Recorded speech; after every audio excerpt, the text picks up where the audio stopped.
Bom, vamos lá então, vamos falar um pouco sobre os processos psíquicos do sonho. Esse também é um aspecto importante de nós analisarmos no sonho, porque diferente de na vida de vigília, onde é um pouco mais difícil de reconhecer, às vezes até a gente reconhece. É meio inegável para nós quando erramos o nome de uma pessoa, quando uma palavra sai de um jeito que não era para sair, quando trocamos uma palavra por outra. Mas nos sonhos talvez isso fique ainda mais evidente. Então, alguns dos processos psíquicos são mais fáceis de serem compreendidos quando nós tomamos sonhos por exemplo. E aí nós entramos em alguns dos mecanismos de funcionamento psíquico e também que posteriormente vão ser categorizados como mecanismos de defesa, que já foram comentados a respeito hoje, que é deslocamento, a condensação. Então, o que acontece? Durante o funcionamento psíquico, como o inconsciente segue essa questão lógica que eu comentei antes com vocês, como não há uma cronologia, e é engraçado porque apesar de não haver uma cronologia para o inconsciente, nós basicamente na consciência nos organizamos por cronologia e espacialidade. Se vocês pensarem, boa parte da nossa organização, tanto social quanto pessoal, é uma organização em função de cronologia e espacialidade. Então, se eu perguntar para vocês para vocês contarem, por exemplo, um pouco sobre a vida de vocês, é muito possível e provável que vocês comecem relatando algumas passagens da infância, sigam pela adolescência até chegar aos dias atuais, ou às vezes no sentido inverso. Contem de hoje e vão retomando até a infância, mas ainda assim, de maneira geral, tende a seguir uma ordem cronológica. Assim como quando a gente vai organizar livros, por exemplo. Você segue muitas vezes uma ordem cronológica de acordo com os livros mais recentes ou de acordo, inclusive a coleção do Freud ela é organizada dos textos mais antigos para os mais recentes, os volumes. A gente organiza de maneira numérica, então nós temos muito essa tendência a seguir uma organização cronológica ou espacial. E isso talvez nos dificulta um pouco em pensar o fato de que o nosso inconsciente não funciona desse modo. A lógica que o nosso inconsciente estabelece é outra. Muitas vezes é uma lógica afetiva, não é uma lógica racional. Então a lógica que o nosso inconsciente estabelece não é, por exemplo, o que está mais perto de mim, mas sim o que tem mais significado para mim. Não é o que é mais novo ou mais velho, mas sim como eu me sinto com relação àquilo. E aí por isso segue uma lógica muito distinta. Ocorre nessa lógica do inconsciente alguns processos, como por exemplo a condensação. A condensação é um processo no qual você une mais de um conteúdo em um único, ou vários conteúdos em poucos. Qual é a função disso? Se eu disser para vocês que eu gostaria de convidá-las, vocês 5, para um evento, e que nesse evento cada carro que entra paga R$20 a entrada, mas que não é cobrado por pessoas nenhuma taxa. Qual seria a questão mais lógica, pensando que o nosso psiquismo funciona pelo princípio da economia de energia? Qual seria a coisa mais lógica? Cada um ir por conta própria e se encontrar lá dentro, ou nós 6 entrar em um único carro, sendo que vamos pagar apenas uma taxa se fizermos desse modo?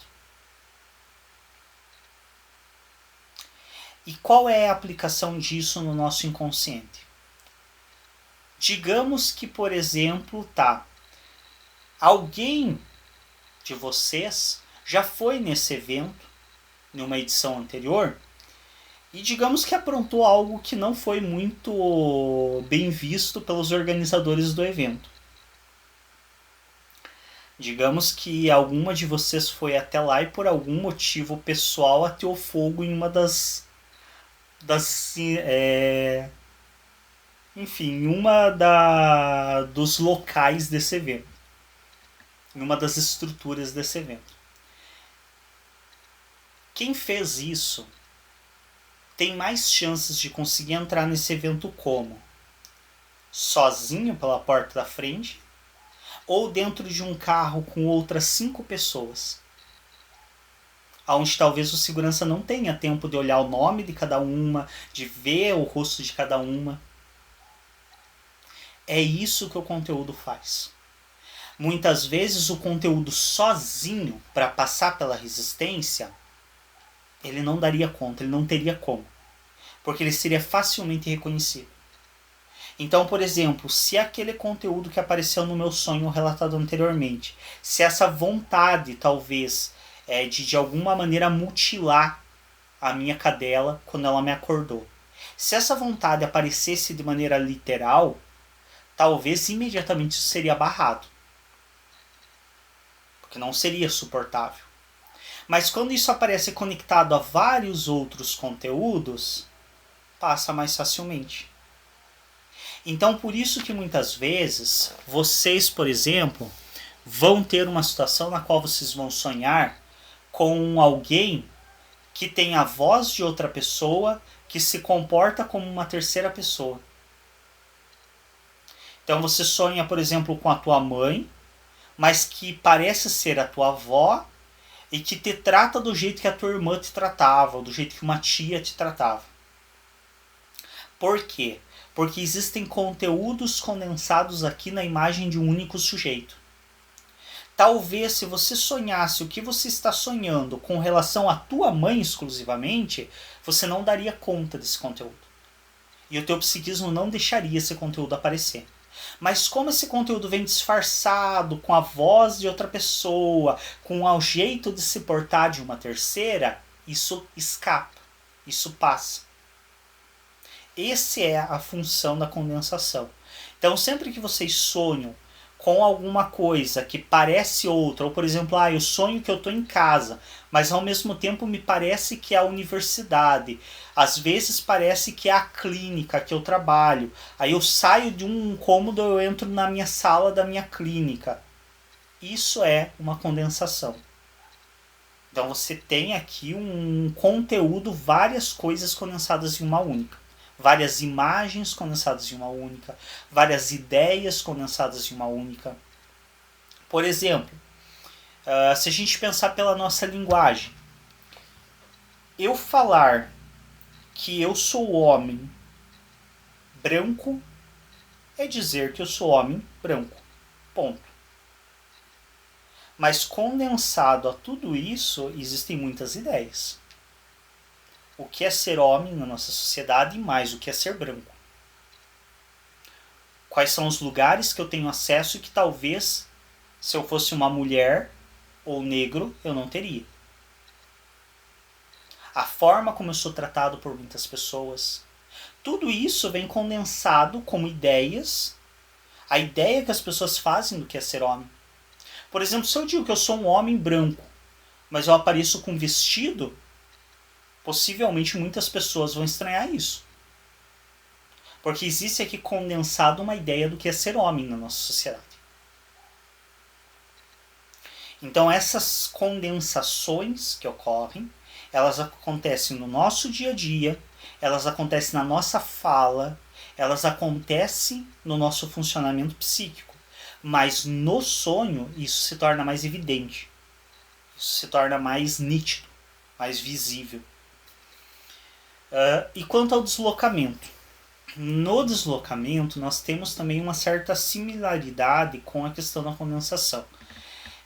Um conteúdo pode se deslocar para outro. Então, por exemplo, você pode... deixa eu pensar. No caso do sonho que eu apresentei para vocês, quando o processo que ocorre de a mutilação do filhote ter sido feito pelos motoqueiros, não por mim. Isso é um deslocamento do meu desejo que foi deslocado para um outro, porque eu não dou conta de aceitar esse desejo em mim. Talvez nem mesmo no sonho. Como já havia sido elaborado no sonho, ao acordar, ao despertar, eu dou conta disso. Mas talvez a princípio, logo de cara, eu não daria conta no sonho se só aparecesse na literalidade comigo mutilando um animal. Mas quando isso se desloca para a figura de um outro, eu dou conta. Eu dou conta de, inclusive, entender que esse outro representa o meu desejo. Então, esses são processos que ocorrem no nosso dia a dia. Projeção também é um processo que ocorre. Então, de você... e que envolve um pouco de deslocamento também. De você deslocar o conteúdo para o outro e projetar no outro. Então, vocês vejam pessoas que costumam ser muito desorganizadas. Que muitas vezes elas exigem a organização dos outros. Ou pessoas que costumam ser muito relapsas com o horário e que exigem pontualidade de todo mundo. Isso é um ato de projeção. Aquilo que é o que eu comentei, inclusive, com vocês quando eu falei das características que eu admiro nas pessoas. Aquilo que eu desejo para mim, eu projeto a partir do outro.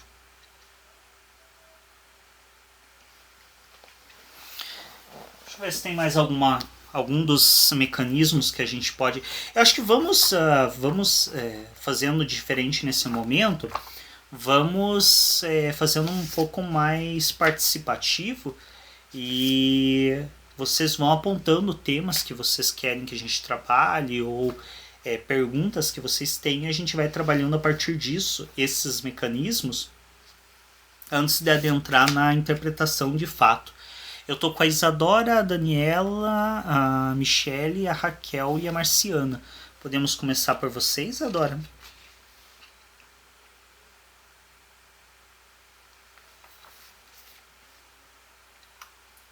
Acho que não tem nenhum apontamento ou pergunta no momento. Tudo bem, então. Daniela?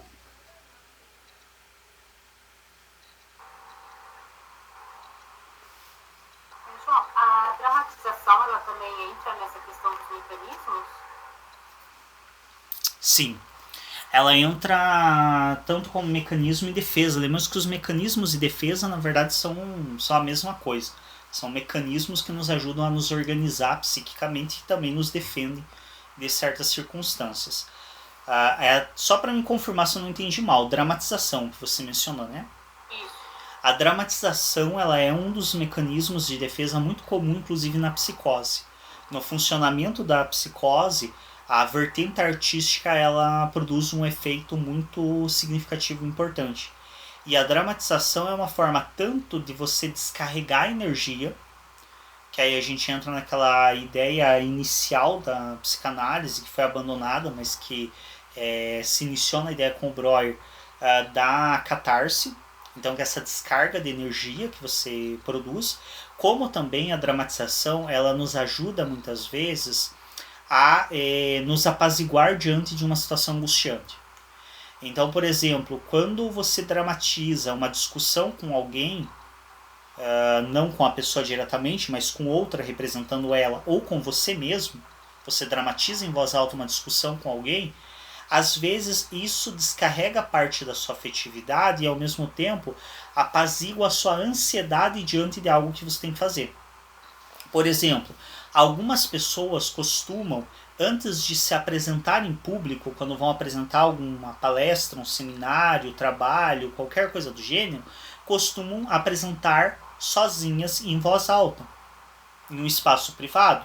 Por quê? Porque essa dramatização da apresentação faz com que esse sujeito tanto descarregue um pouco dessa carga afetiva angustiante que ele tem. Muitas vezes quem faz isso tem uma dificuldade de se apresentar em público, e também faz com que ele consiga, de certo modo, se apaziguar diante de ver e ouvir como ele se posiciona naquela situação.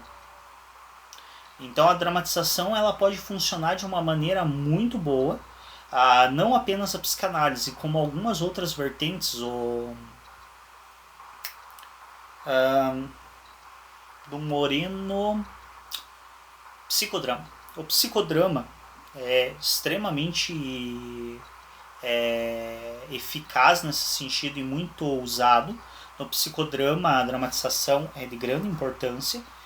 E algumas vertentes, como o próprio existencialismo, se utiliza em alguns momentos da dramatização. Então, por exemplo, quando uma pessoa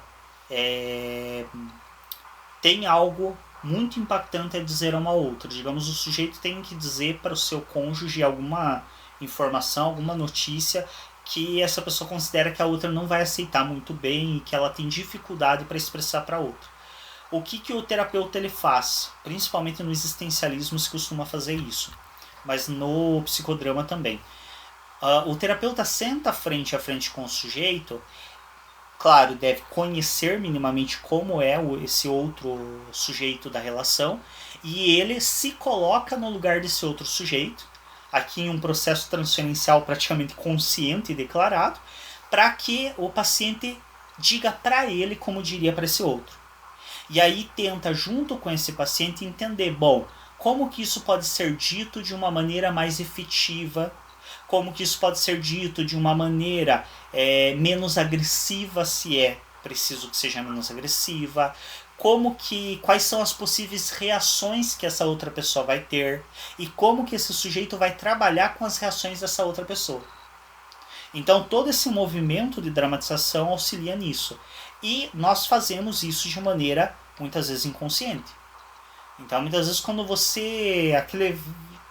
a maioria de vocês já deve ter passado por isso. Quando você fica pensando, eu vou encontrar tal pessoa, vou fazer isso, isso e isso, vou dizer isso. Basicamente isso é uma dramatização, é um ensaio do que você de fato quer fazer. E como dizia uma professora minha, costumeiramente, muitas vezes a hora que se encontrar a pessoa você não vai fazer absolutamente nada. Porque a dramatização em si, você pensar em fazer, já te satisfaz em algum nível.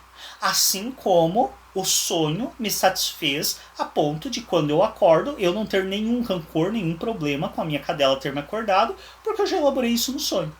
Então, tá ok. Beleza, sem problemas. Tá bem. Michele?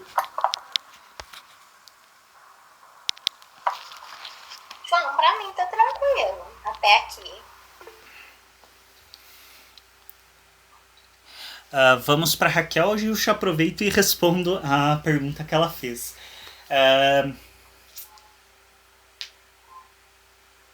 Eu diria que elas têm uma correlação. Se a dramatização e a fantasia são eu não diria que elas são iguais, elas são semelhantes.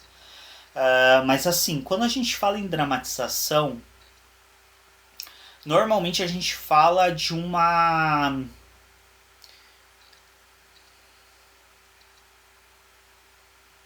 Talvez eu tenha usado de uma maneira semelhante sem que elas sejam tão semelhantes. Talvez nós devamos pensar a fantasia, esse movimento que eu falei, de pensar o que você vai dizer para o outro, mas como uma fantasia. A dramatização, talvez quando você coloca isso em ato, quando você de fato diz para si mesmo ou diz para algum outro. Quando você apenas pensa, nós poderíamos considerar mais como uma fantasia do que uma dramatização. Então talvez como... Eu me lembro, né, assim, que eu já tinha visto, eu já conhecia a questão dos mecanismos de defesa já há bastante tempo.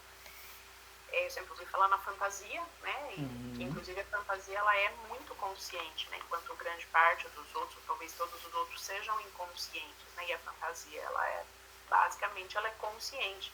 E daí quando vocês estavam falando dramatização, eu não estava entendendo, né, daí eu até achei que era tipo como se fosse sinônimos, então não tem uma diferença.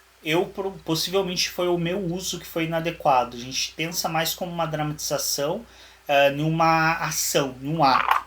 Enquanto a fantasia ela permanece na ordem interna do sujeito. A fantasia ela não se expõe. Se o sujeito expõe a fantasia, isso é uma... Oi? Expõe a fantasia por meio de uma dramatização, por exemplo. Pode expor por meio de uma dramatização. Mas quando a gente pensa em uma fantasia de fato exposta, a gente está falando de um delírio ou de uma alucinação. Deixa de ser fantasia. A diferença, aliás, básica entre fantasia e alucinação é isso. A fantasia nada mais é do que uma alucinação privada. É uma alucinação que o sujeito reconhece como sendo alucinação e reconhece como sendo seu. Então, quando eu fantasio, por exemplo, estar falando com alguém, eu reconheço que sou eu mesmo falando e com alguém que não existe. No caso da alucinação, o sujeito não reconhece. Então, ele fantasia sem reconhecer a fantasia, ele fantasia para fora, não internamente. Então, ele de fato fala com o outro e sem reconhecer que é ele mesmo com o outro que não existe. Faz sentido. A pergunta que eu ia fazer, João, era só perguntando em relação ao meu pequeno acabou de acordar. Se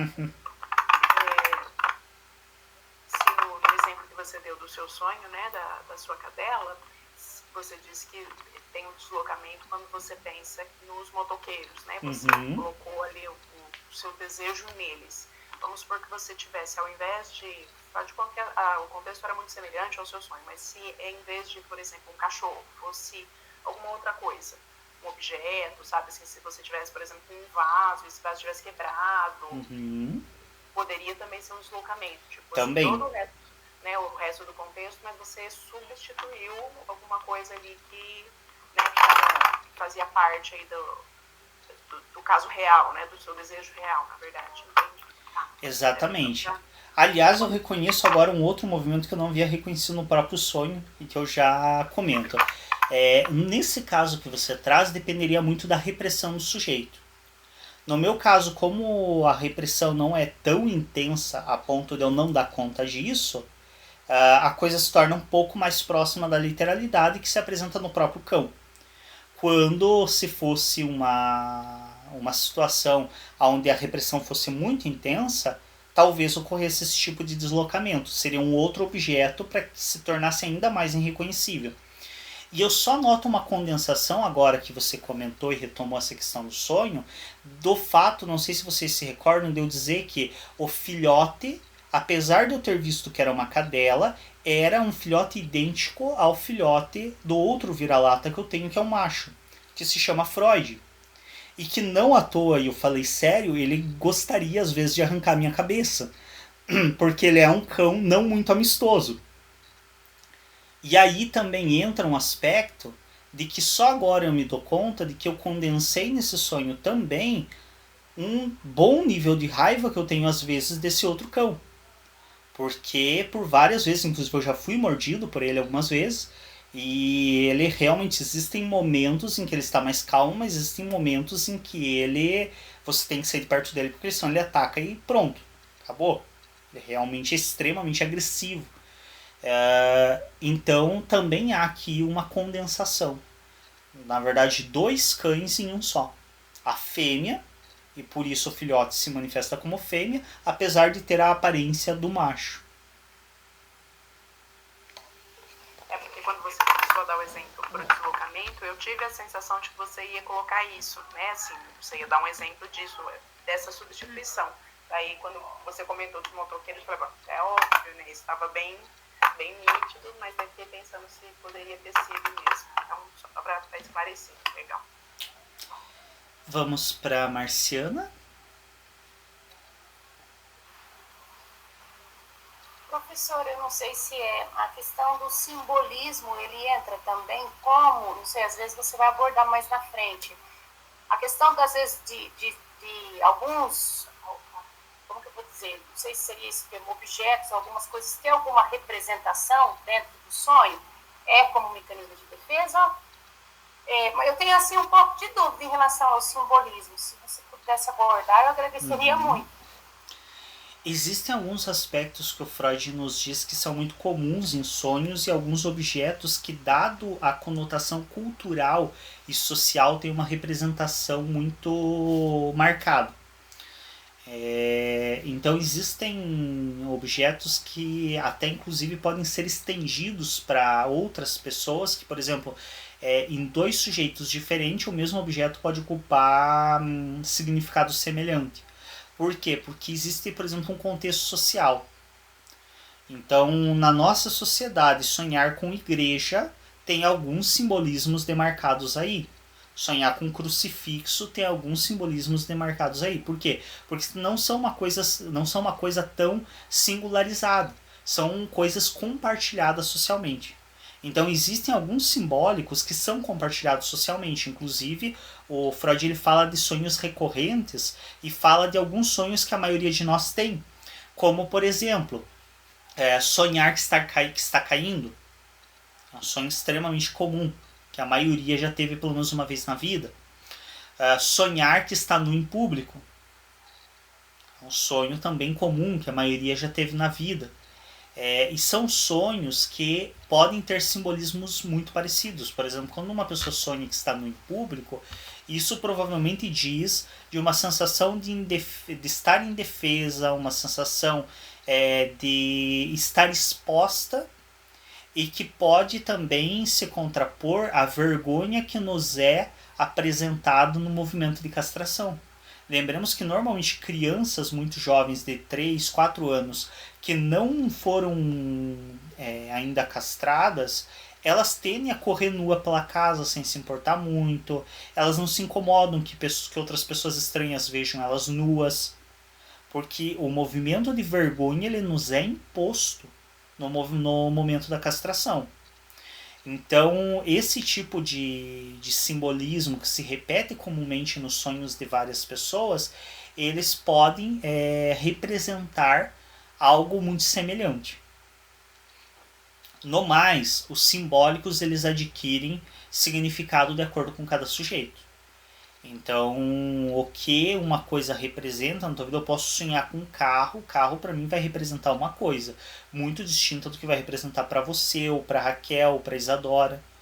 Porque cada um tem uma conexão diferente com aquele objeto, ou mesmo com uma pessoa. Que é o que várias vezes eu disse, inclusive me referindo à clínica, que nós temos que cuidar para não tomar como pressuposto as coisas, porque, por exemplo, a visão que eu tenho de mãe é uma coisa, a visão de um sujeito que foi espancado a vida inteira pela mãe, de uma garota que foi prostituída pela própria mãe, é outra visão. Então eu não posso partir do pressuposto que quando alguém me fala a palavra mãe, ela está falando de uma imagem afetuosa, de uma imagem de carinho e de proteção. Talvez ela esteja falando da pior coisa da vida dela. Então, cada objeto, cada pessoa, cada palavra, ela adquire um simbólico muito específico para cada sujeito. E aí a gente tem que descobrir com o sujeito, aí a gente entra no nosso próximo conteúdo que a gente vai trabalhar agora, que é a interpretação, de fato, do sonho. E nessa interpretação, eu vou seguir aí qualquer coisa, depois vocês fazem, na próxima rodada, vocês fazem mais perguntas que tiverem.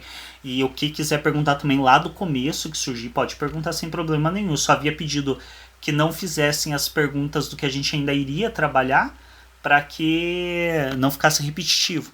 Mas agora, o que a gente já trabalhou, que não tenha ficado nítido, podem questionar. Eu creio que para não atropelar, eu não vou seguir falando nesse momento da singularidade de cada um, porque eu vou estar atropelando um outro conteúdo importante que a gente precisa discutir. Então segura um pouco esse aspecto aí, que a gente vai trabalhar agora como que os sonhos foram vistos ao longo da humanidade, e aí a gente volta nesse conteúdo, que a gente vai voltar nele quando a gente falar de como que se faz a interpretação na psicanálise. Como que a psicanálise em si olha para os sonhos. Então, quando a gente fala nos sonhos, eles sempre despertaram um certo encanto, um certo interesse na humanidade. Por N fatores e de formas diferentes. Então, a gente teve ao longo da história da humanidade um grande interesse pelo que seriam essas imagens produzidas. Afinal, se nós pensarmos o sonho, ele costuma ser algo muito fantástico.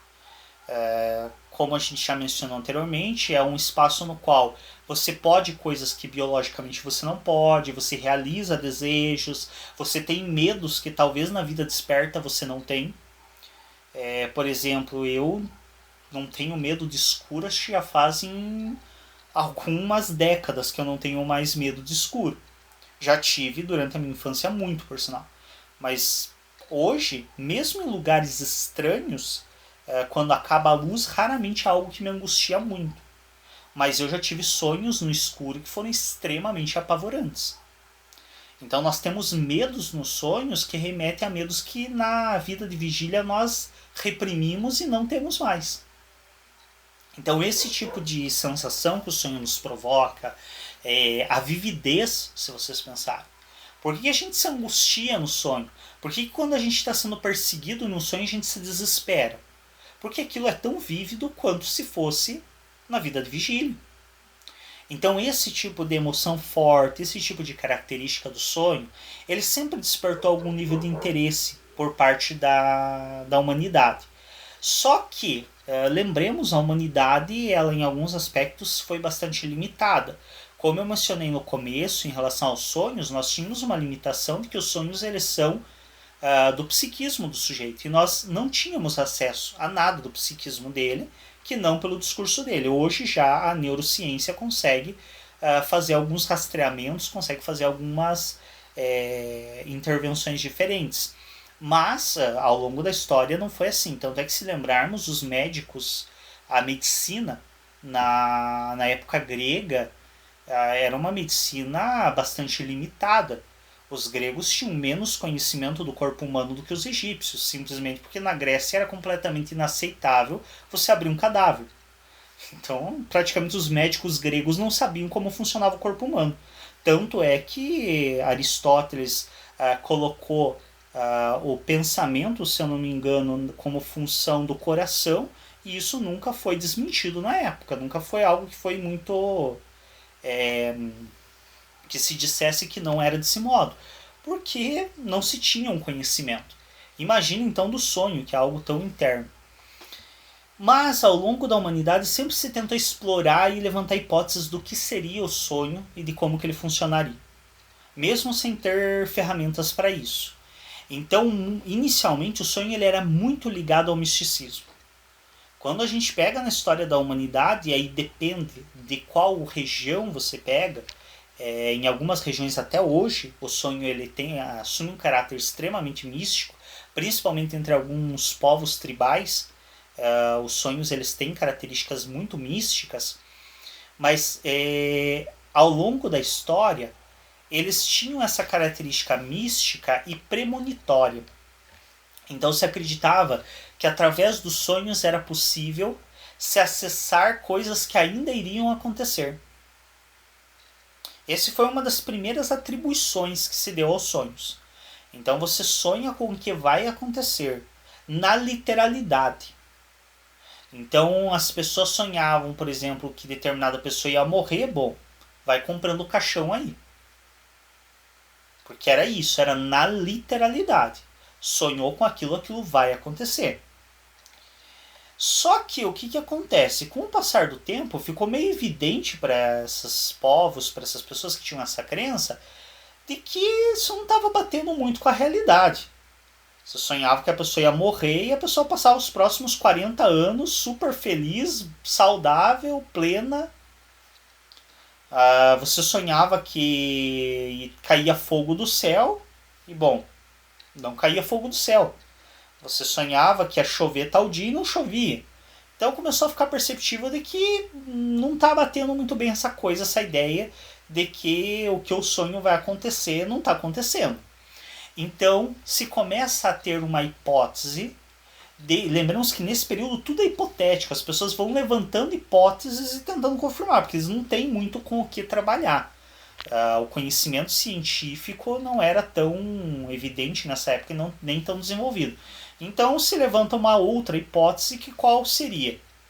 Bom, se não é literal, se o que eu sonho não acontece, então talvez o que eu sonho, na verdade, é um simbolismo de algo que vai acontecer. E aí entra a figura dos oráculos.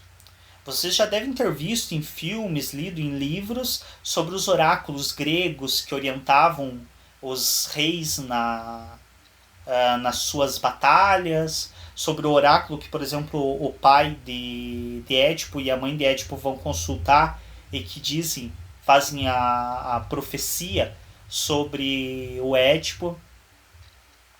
Esses oráculos são líderes espirituais que adquiriram um grande poder ao longo da história. Estamos aqui falando de história, de fato, são figuras reais que existiram na humanidade e que adquiriram um grande poder sobre a sociedade, porque segundo a mitologia, a ideia que se construía na época, eles eram capazes de interpretar os sonhos.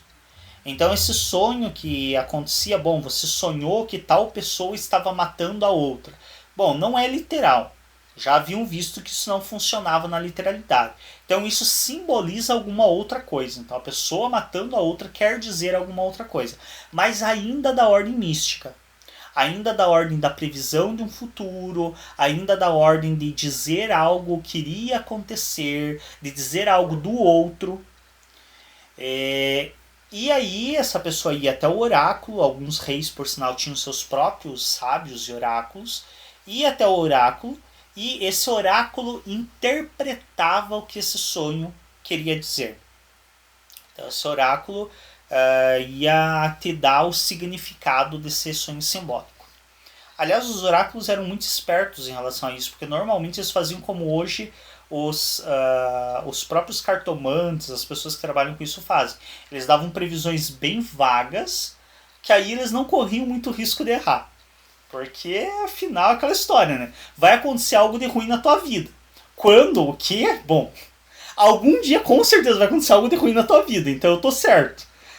Os oráculos eram muito espertos em relação a isso, e era o que normalmente se fazia. Então, normalmente eles interpretavam o sonho de uma maneira muito enigmática e uma maneira muito...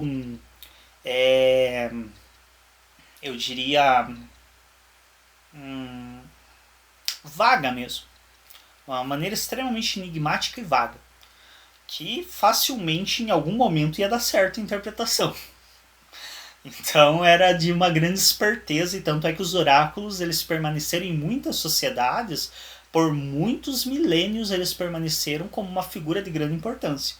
Aliás, inclusive nós vemos na cultura egípcia que a religiosidade ela tinha um poder ao longo da história da humanidade, ela teve um poder entre os povos muito maior do que de muitos reis, de muitos líderes políticos. Quando não o próprio líder político era a liderança religiosa, como é o caso do Egito, onde o próprio faraó era o deus, ou uma representação direta do deus Sol. E nesse sentido, então, nós temos uma mudança já de uma interpretação que deixa de ser literal para se tornar simbólica, mas ainda assim um simbolismo que só o oráculo decifrava e que ainda é um simbolismo que fala do outro e que fala de um futuro. Somente mais tarde vai surgir uma ideia de não mais o sonho todo como um simbolismo para alguma coisa, mas cada elemento do sonho como simbolismo de uma determinada coisa diferente. Não sei, esse é bem comum, vocês já devem ter se deparado, aqueles almanaques, blogs que fazem interpretação de sonho, aqueles dicionários de sonho.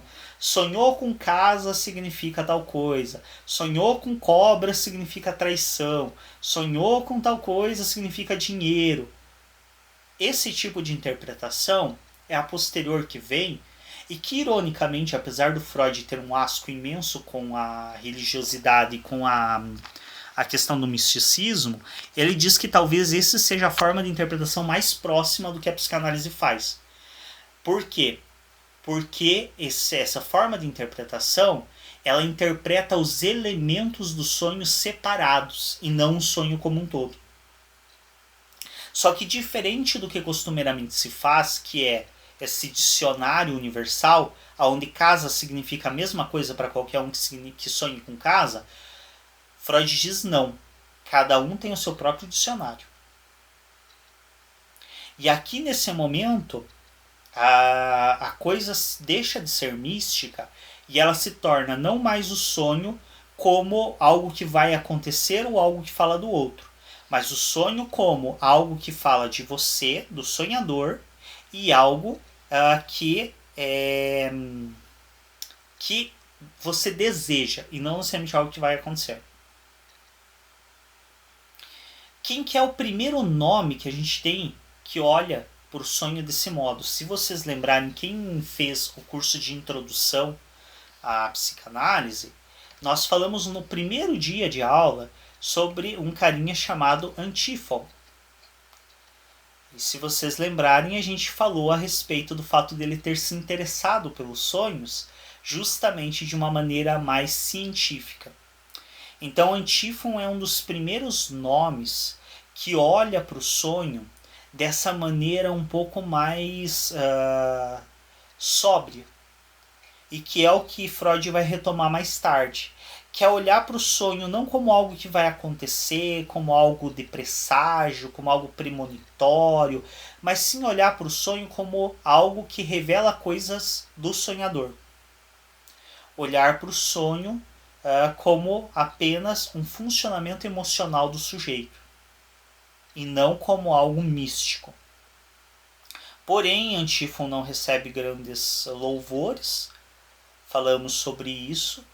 É um sujeito que ele acaba ficando meio paralelo e esquecido, até mesmo pelo curso que a história tomou.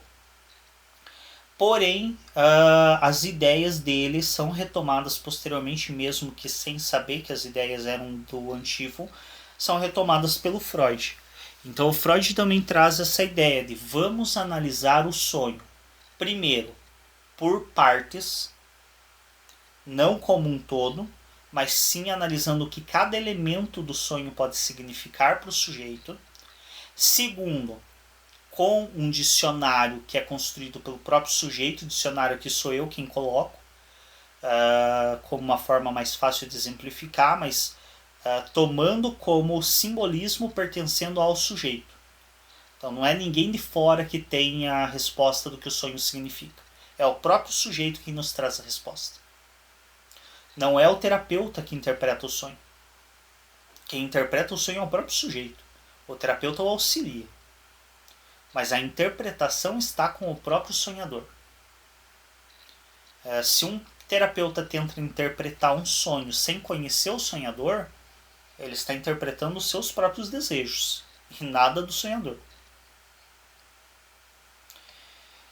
E uma interpretação lógica, racional, uma interpretação que tem uma base que pode-se dizer científica.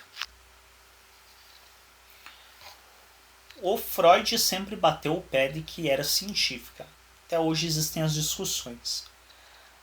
Mas a questão é que podemos entender a interpretação do Freud como algo lógico e racional. Como algo que escapa ao misticismo. Como algo que fala de um processo de funcionamento psíquico e não mais de algo imaginativo, de crendice, de nada do gênero. Por mais que isso siga forte ainda entre o senso comum e inclusive entre algumas sociedades. Algumas sociedades ainda têm no caráter místico do sonho uma relevância muito grande. Deixa eu dar uma olhada só aqui no nosso roteirinho.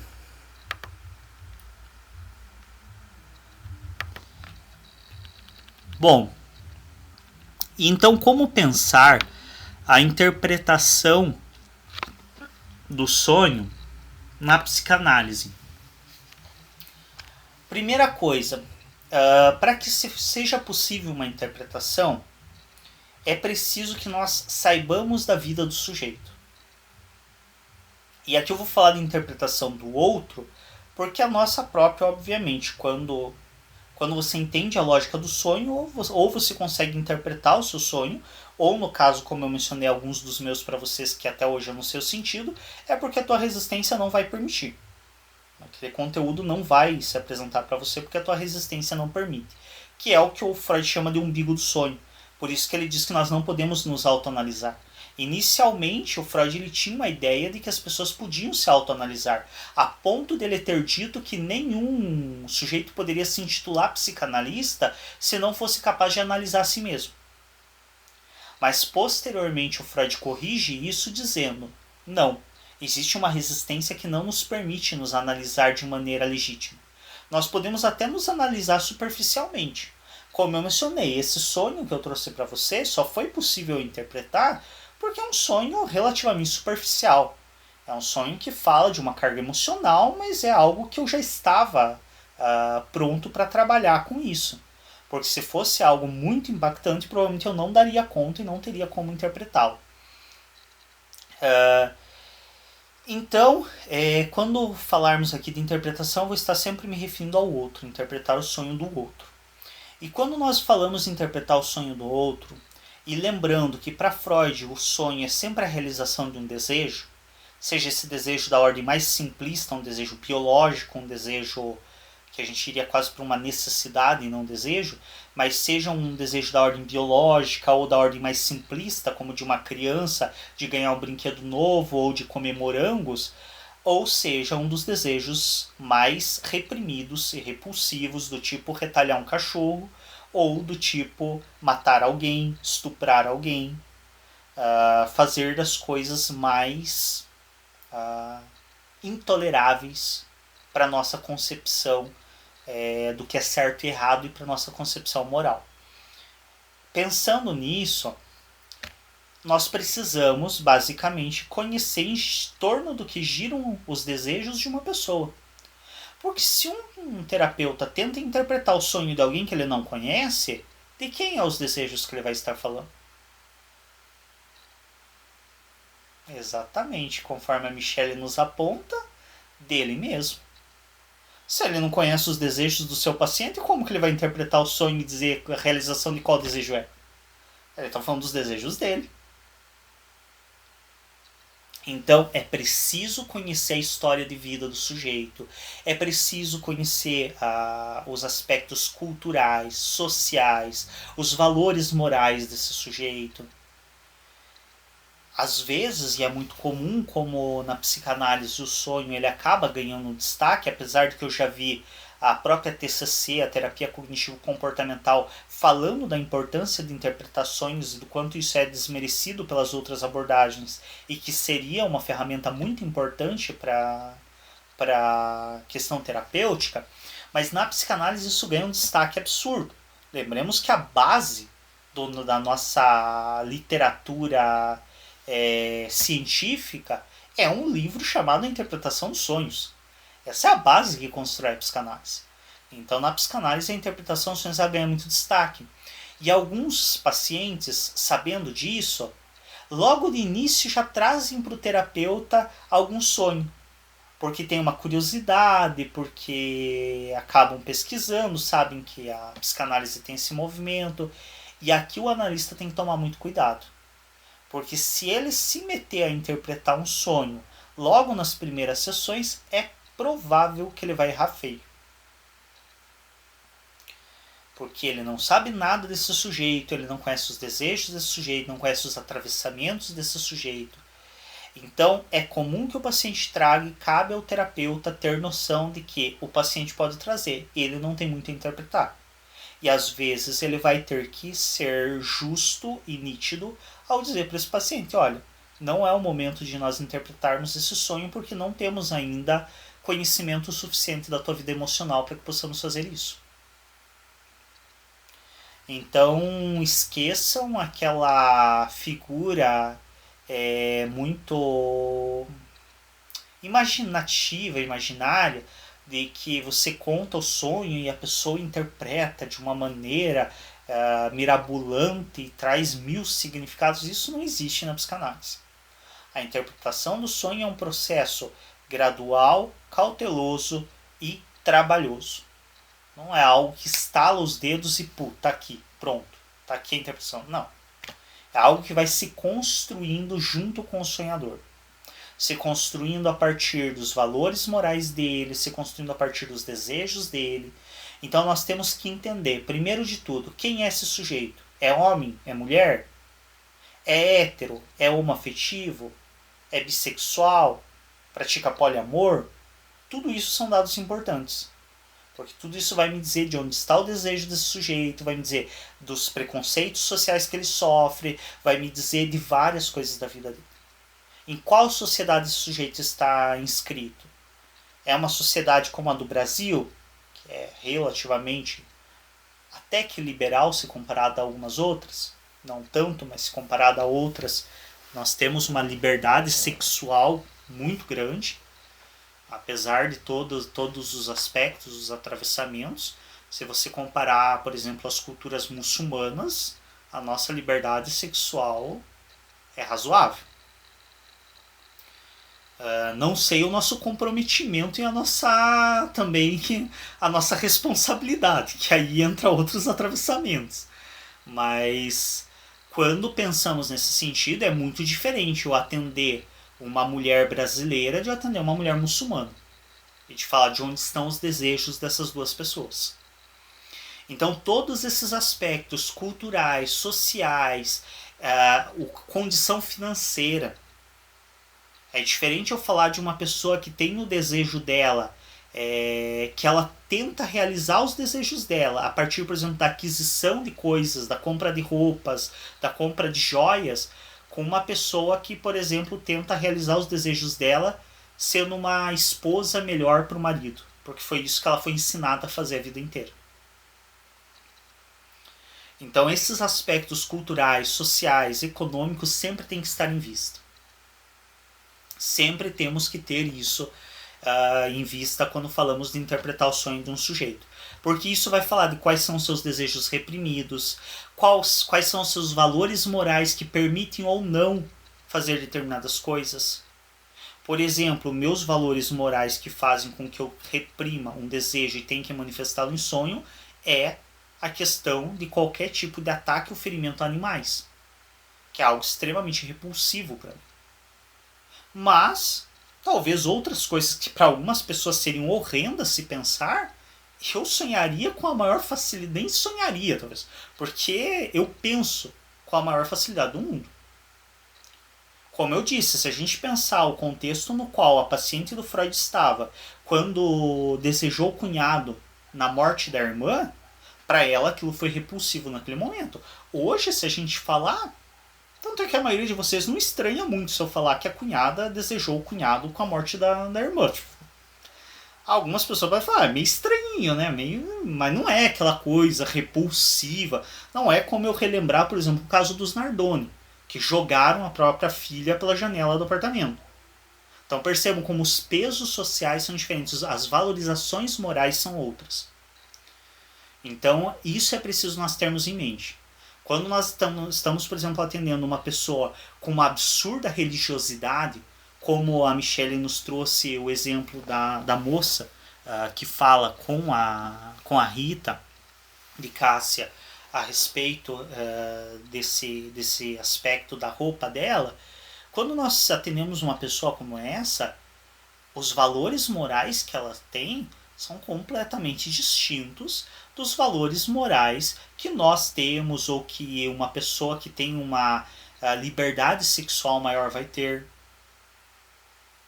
Então tudo isso nós temos que ter em vista, porque isso vai nos dizer qual é o nível de repressão do sujeito, vai nos dizer quais desejos ele tem e não suporta.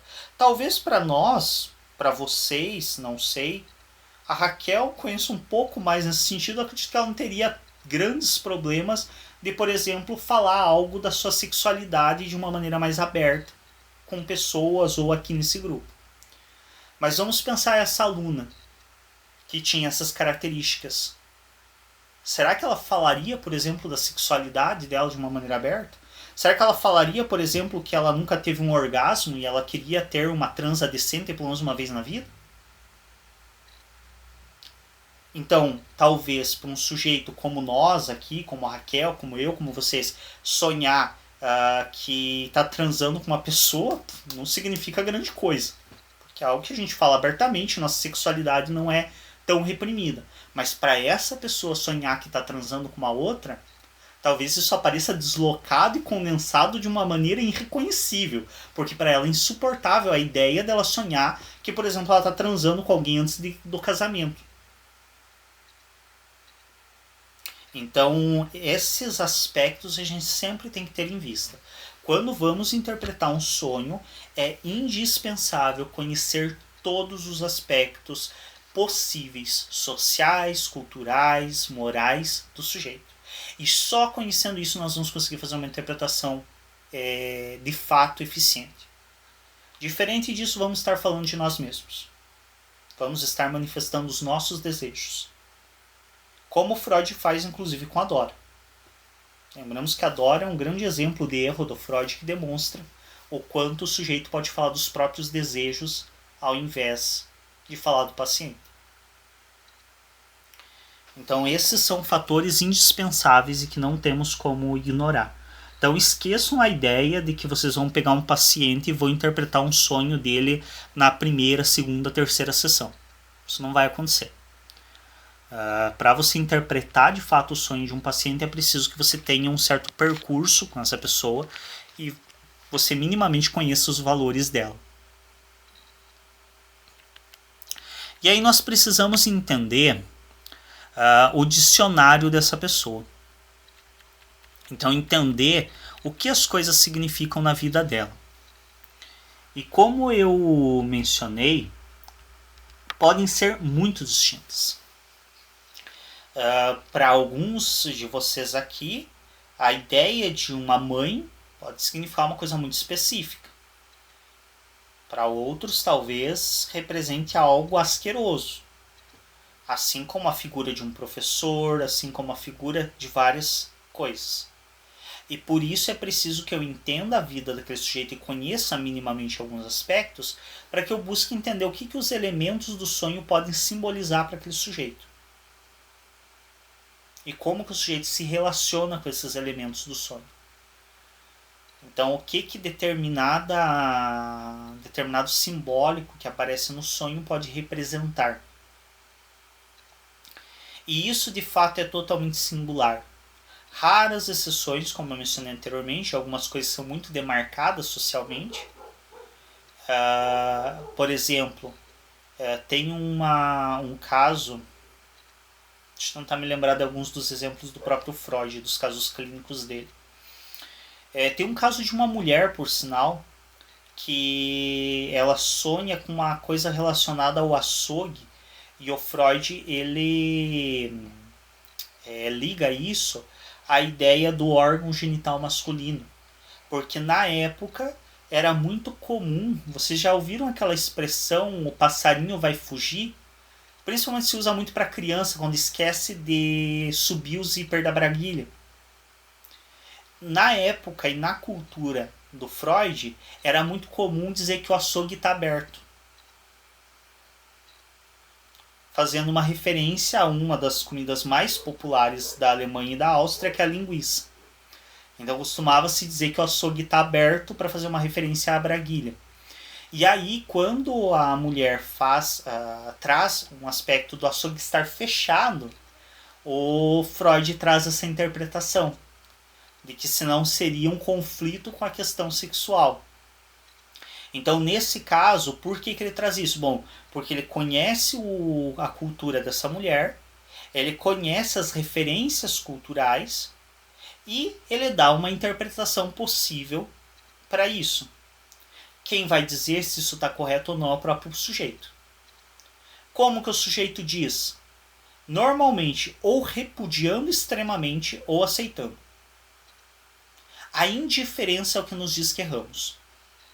Quando um sujeito te olha, você joga uma interpretação e o sujeito te olha, pode ser. Provavelmente você errou. Agora, quando o sujeito olha e fala, não é isso. Você acertou em cheio. Só que o sujeito não está pronto para trabalhar com esse conteúdo. Então, reserva. Porque se você forçar, esse sujeito vai fugir. Esse sujeito não vai aguentar a terapia. Agora, quando você lança e o sujeito pensa um pouco e diz, faz sentido, por isso e isso, você acertou e ele está pronto para trabalhar com esse conteúdo. João, tem uns que, quando a gente costuma acertar, né? Tem um que é tão dolorido que eles choram, assim, copiosamente, né? Sim. Como se tivesse aberto uma ferida, assim, e aquilo tá sangrando. Isso ocorre também. Uma coisa que eu vi muito ao longo dos meus atendimentos principalmente eu vi muito com mulheres, mas às vezes acontece com homens também, se encolher na cadeira. O sujeito te demonstra fisicamente que ele está tentando se proteger da bordoada que levou. Cruza os braços e cruza as pernas, se encolhe na cadeira. Alguns só faltam deitar no chão em posição fetal. Então são aspectos que te demonstram que você acertou um conteúdo, mas que nem sempre esse sujeito vai dar conta desse conteúdo. E aí que você tem que aliviar a mão e saber, bom, vamos com calma, porque senão esse sujeito vai cair em um sofrimento absurdo e ou ele escapa da terapia, que bom, eu sempre digo que bom quando ele pode fugir da terapia, porque a outra opção é muito pior, que é ele cometer suicídio ou no mínimo se autolesionar e ir para coisas bem mais drásticas para tentar dar conta dessa carga emocional. Então a gente tem que ter essa cautela. Então existem alguns elementos que podem ser interpretados de uma maneira mais cultural. Como a gente vê essa coisa do Freud, aliás, eu recomendo muito para vocês, se não tiveram tempo de ler a interpretação, leiam, porque é um livro muito bacana nesse sentido. Ele é cansativo às vezes, porque o Freud ele se alonga bastante, então ele acaba sendo cansativo, mas é um livro que é a base para a estruturação da teoria psicanalítica, e se possível, se forem comprar fisicamente, prefiram a edição da Companhia das Letras, que a tradução é infinitamente melhor. Não que seja impossível de ler na Imago, é legível, tranquilo, ok, mas sem dúvidas a Companhia das Letras é muito superior na tradução. E esse é um dos elementos que o Freud interpreta do sonho dessa mulher, referente a um aspecto cultural. Mas existem muitos aspectos pessoais. Por exemplo, nesse mesmo caso dessa mulher, ela diz pro Freud que, nossa, você diz que os sonhos são a realização de um desejo, mas eu queria dar um jantar para minha amiga e eu não consegui dar um jantar para ela. Então como que eu realizei meu desejo sendo que eu não consegui dar o jantar para ela? Essa mesma mulher que ela fala do açougue fechado. Porque ela vai no açougue, o açougue está fechado, ela não consegue comprar nada, ela vai na feira, não tem nada para ela comprar para fazer o jantar para a amiga, e aí ela chega em casa, só tem um salmão velho e ela não acaba decidindo que não vale a pena fazer um jantar com aquilo. E aí o Freud ele começa a explorar um pouco mais o que significa esses elementos na vida dessa mulher. Obviamente que não com essas palavras, não com esses termos.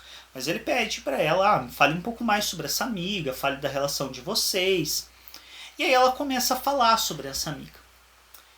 E conta sobre como elas se conheceram, conta que essa amiga, ela ia com frequência na casa dela para jantar, que fazia algum tempo que ela não dava jantares, então essa amiga não ia lá mais.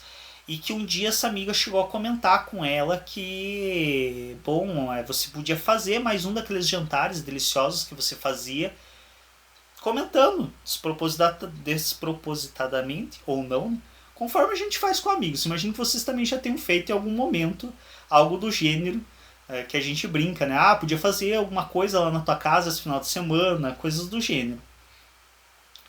E aí o Freud continua explorando, deixa ela falar livremente, escuta tudo que ela está trazendo.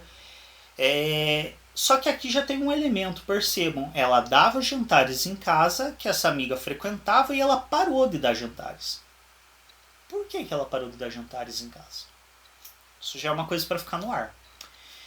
E aí conversando, falando mais,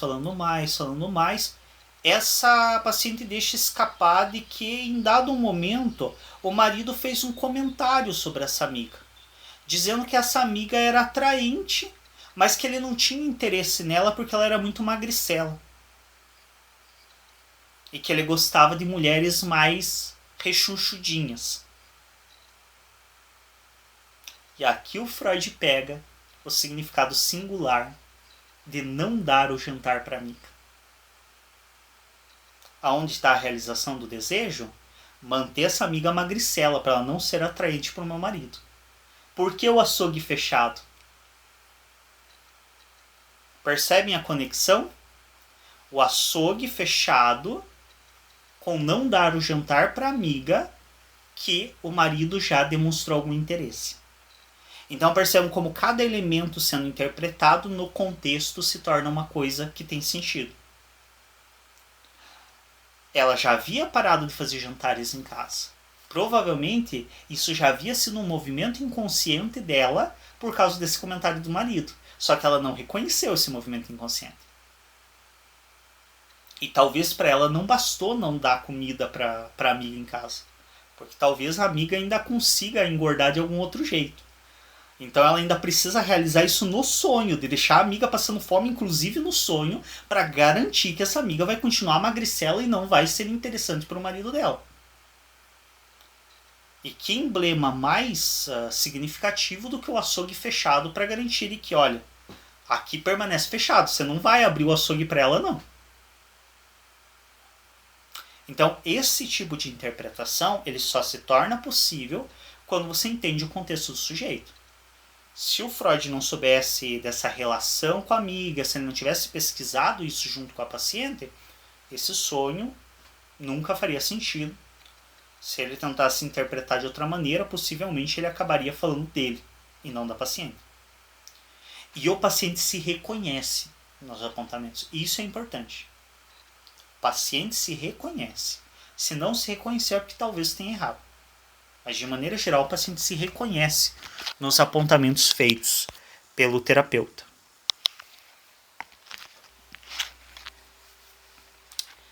Eu separei dos textos curtos alguns trechos só para comentar com vocês. Deixa eu dar uma olhada aqui.